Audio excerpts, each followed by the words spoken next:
அஸ்ஸலாமு அலைக்கும். இன்றைக்கி புலாவ், சிக்கன் குழம்பு, சிக்கன் தொக்கு பார்க்கலாம்.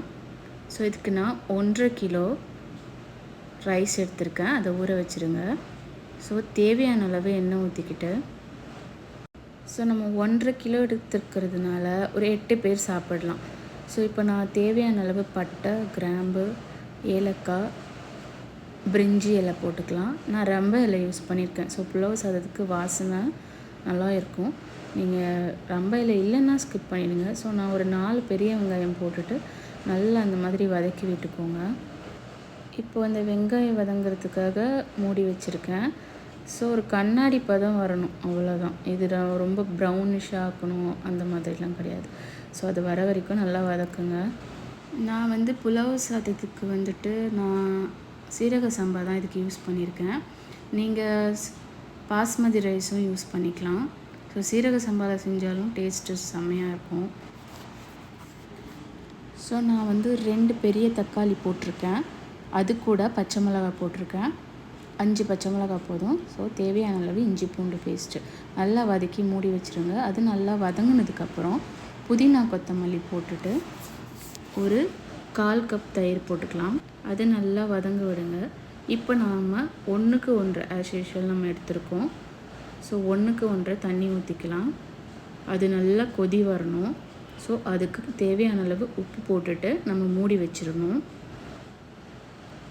ஸோ இந்த புலாவ் நல்லா கொதி வந்ததுக்கப்புறம் நம்ம ஆல்ரெடி ஊற வச்சுருக்க இந்த சீரக சம்பா ரைஸ் எடுத்து போட்டுக்கலாம்.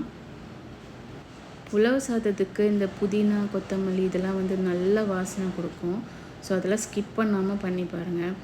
ஏன்னா நிறைய புதினா கொத்தமல்லி இருக்குது. அது ஆனால் அதுதான் புலாவ் சாதத்தோட அல்டிமேட் டேஸ்ட் கொடுக்குறது.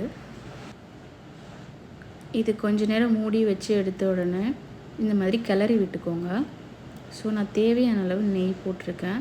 இந்த நெய் போடுறதுனால இந்த புலாவுக்கு அவ்வளோ ஒரு வாசனையும் தரும், டேஸ்ட்டும் கொடுக்கும். ஸோ நம்ம தேவையான அளவு கொத்தமல்லி புதினாவும் கடைசி ஸ்டேஜில் போட்டுக்கலாம்.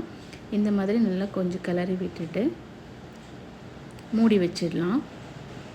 திரும்பி ஒரு 10 மினிட்ஸ் கழித்து பார்த்தா இந்த மாதிரி நம்ம புலாவ் நல்லா தம்மாகி நல்லா உதிரி உதிரியாக ரெடியாக இருக்கும்.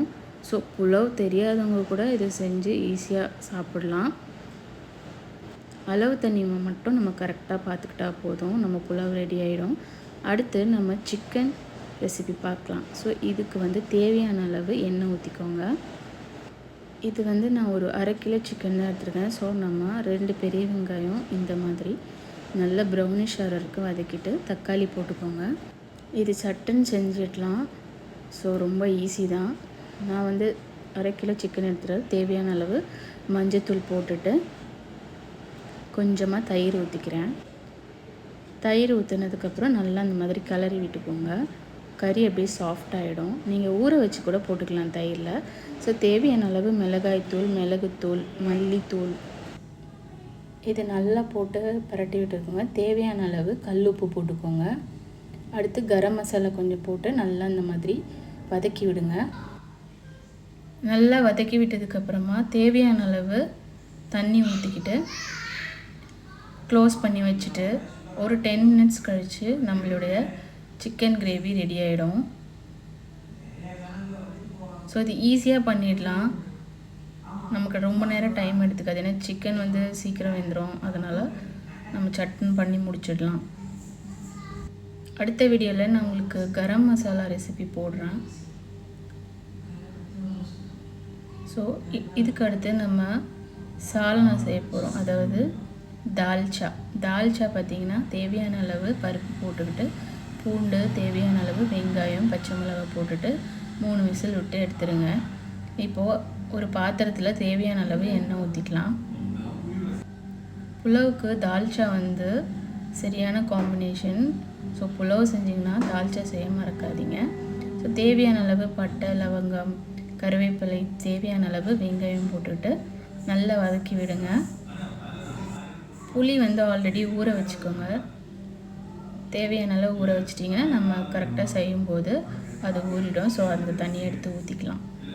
தால்ச்சாக்கு பார்த்திங்கன்னா நாங்கள் ஆட்டுக்கறி தான் எடுத்துருக்கோம். அது ஆட்டுக்கறியில் கறி கிடையாது, கொழுப்பு, எலும்பு இதுதான் தால்ச்சாக்கு நல்லாயிருக்கும். ஸோ நம்ம தக்காளி தேவையான அளவு போட்டு அதை வதங்க விட்டதுக்கப்புறமா நம்ம வச்சுருக்க அந்த கொழுப்பு எலும்பு போட்டு நல்லா அந்த மாதிரி வதக்கி விட்டுக்கோங்க. வதக்கி விட்டு மஞ்சத்தூள் போட்டு மூடி வச்சுக்கலாம். ஒரு 10 நிமிஷம் இந்த மாதிரி வதக்கி விட்டுக்கோங்க.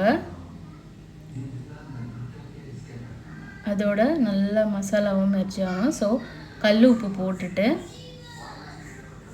நல்லா இந்த மாதிரி பரட்டி விட்டுட்டு நம்ம வச்சுருக்க காய்கறிகள் என்னென்ன காய் வச்சுருக்கீங்களோ, நாங்கள் வந்து கத்திரிக்காய் யூஸ் பண்ணுறோம். ஸோ நீங்கள் வாழைக்காய், அது சவுச்சோ எது வேணால் நம்ம இந்த தால்ச்சாக்கு யூஸ் பண்ணிக்கலாம். ஸோ தேவையான அளவு மிளகாய் தூள் போட்டுட்டு ஜீரகத்தூள் கொஞ்சம் போட்டுட்டு தேவையான அளவு இஞ்சி பூண்டு பேஸ்ட்டு. ஸோ தால்ச்சாக்கு எப்பவுமே இஞ்சி பூண்டு பேஸ்ட்டு தான் போடணும், அதில் தான் டேஸ்ட் வரும். தேவையான அளவு மல்லித்தூளும் போட்டுக்கலாம். ஸோ தேவையான அளவு தண்ணி ஊற்றிட்டு நம்ம இந்த மாதிரி மூடி வச்சுட்டு நல்லா அது கொதி வர வரைக்கும் வச்சிடலாம். இந்த மாதிரி நல்லா கொதி வரணும். ஸோ நம்மளுடைய கொழுப்பு இந்த எலும்பெல்லாம் நல்லா வெந்ததுக்கப்புறம் நம்ம ஆல்ரெடி 3 விசில் விட்டு எடுத்துருக்கலாம். இந்த பருப்பு எல்லாமே வெந்துடும். அதை எடுத்து போட்டுக்கோங்க. போட்டு நல்லா கிளறி விட்டுக்கிட்டு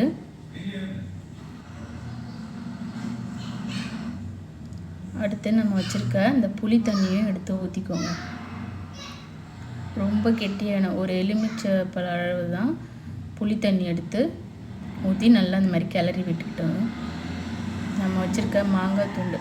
ஸோ மாங்காய் துண்டு போட்டால் இன்னும் நல்ல டேஸ்ட் கொடுக்கும். நீங்கள் மாங்காய் போடுறீங்கன்னா புளி தண்ணி கம்மியாக வச்சுக்கோங்க. மாங்காய் இல்லைன்ற பட்சத்தில் நம்ம புளி தண்ணி கரெக்டாக போட்டுக்கலாம்.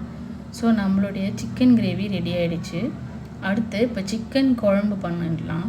தேவையான அளவு எண்ணெய் ஊற்றிக்கிட்டு வந்து ஒரு 3 வெங்காயம் எடுத்து வச்சுருக்கேன், பெரிய வெங்காயம். ஸோ அந்த நறுக்கி போட்டுக்கலாம். இதுவும் ஒரு ப்ரௌனிஷ் ஆகிற அளவுக்கு நல்லா வதக்கிட்டதுக்கப்புறம் நல்லா வதங்க விடுங்க.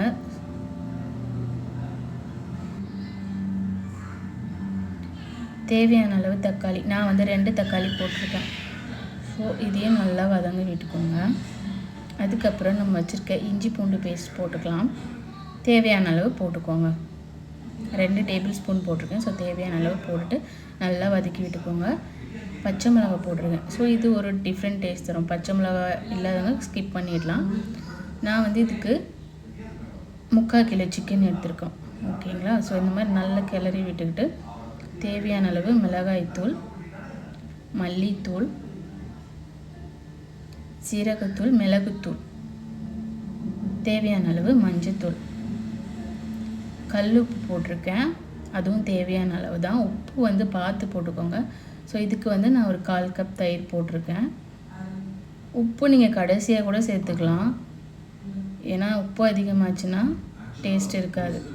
ஸோ இந்த மாதிரி மூடி வச்சு நல்லா கிளறி எடுத்துக்கோங்க ஒரு 15 மினிட்ஸ். ஸோ புலாவ் சிக்கன் குழம்பு, சிக்கன் கிரேவி ரெடி ஆகிடுச்சு. பிடிச்சிருந்தால் லைக் பண்ணுங்கள், ஷேர் பண்ணுங்கள்.